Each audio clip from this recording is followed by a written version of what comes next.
Akusiyo imvama kuthi inkomo itale lithole bese seyiyalikhohlwa kuthi lingakuphi. Akusimvama kuthi make atale umntwana abe neluswane bese uyakhohlwa ngalo, akhohlwe kulimunyisa. Ngeke kuze kwenteke uNkulunkulu akulethe kulo mhlaba bese uyakhohlwa ngawe. Uze uthi noma make lo munyisako angakhohlwa ngemntwana wakhe, yena ngeke amkhohlwe umuntu wakhe. Ngiko ngithi ungukhunjuliwe, uyacabanga ngawe uNkulunkulu. Nasi isinkwa selusuku sakavuka udle. Ngicela sisithole encwadzini yaPetru ekuqala sahluko 4 verse 12 na 13.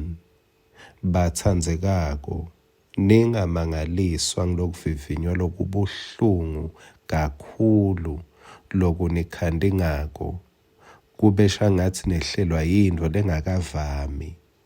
Kodwa thokotani ngobe ninesabele tinhluphekweni taKristu, kuze kuthi nithokote kakhulu nakwembulwa bukhosi bakhe.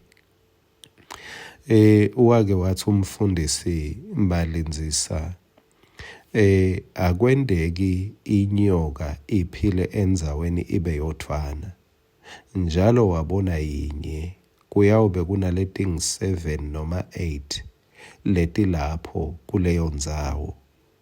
Ngeke kuze kwenteke kube nekuhlupheka nekuvivinywa, kantsi akukho tibusiso letingi 7 noma 8 kuleyo ndzawo.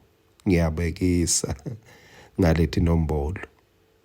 Ngizama kukhomba ukuthi njengaloku la embhalweni lithi kunekuvivinywa lokubuhlungu kakhulu, liphindze bese lithi kodwa thokotani ngobe ninesabelo tinhluphekweni taKristu, kuze kuthi nithokote kakhulu nakwembulwa bukhosi bakhe.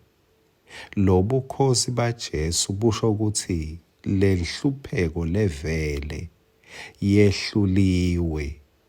Jesu nguye lonemandla etikwayo. Inhlupheko ifanana nesithundi. Sithundi semuntu noma ungamboni lo muntu kepha wabona sithundi sakhe, kusho ukuthi lo muntu ukhona noma wena usengakamboni. Lenhlupheko isithundi isho ukuthi kukhona lokuhle lese kumela eceleni fane kusengakembulwa. Akwati kuvela inhlupheko ihamba yodvwana. Njalo mawubona inhlupheko yati ukuthi kunenjabulo lenkulu yalokuhle. Inhlupheko ikhona ikupackage yeliplane lelihle uNkulunkulu lanalo ngawe. Leni ngoba kusenhluphekweni la uva induduzo yaNkulunkulu khona. Encwadzini yamaKorinte 2 sahluko 7 verse 6 uthi, kodwa uNkulunkulu lothuthuta labanetinhlitiyo letephukile wasithuthuta ngekufika kwaThitusi.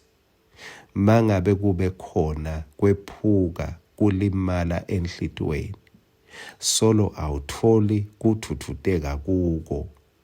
Kungenteka Thitusi wakho usengakefiki. Kwesibili, kungenteka Thitusi wakho lokulethela induduzo kumbe ucabene naye, awuvani naye. Kani ngiso sithunywa sekukuthuthuta, uNkulunkulu utawusebenta ngaye kuletha induduzo kuwe. Ngiko kumgcoka kuphilelana nabo bonke bantfu, ngoba uNkulunkulu usebentisa umuntu kukuthuthuta enhluphekweni yakho. ubona inhlupheko, yati ukuthi sithundi salokuhle lokutakwembulwa masinyane. Amen.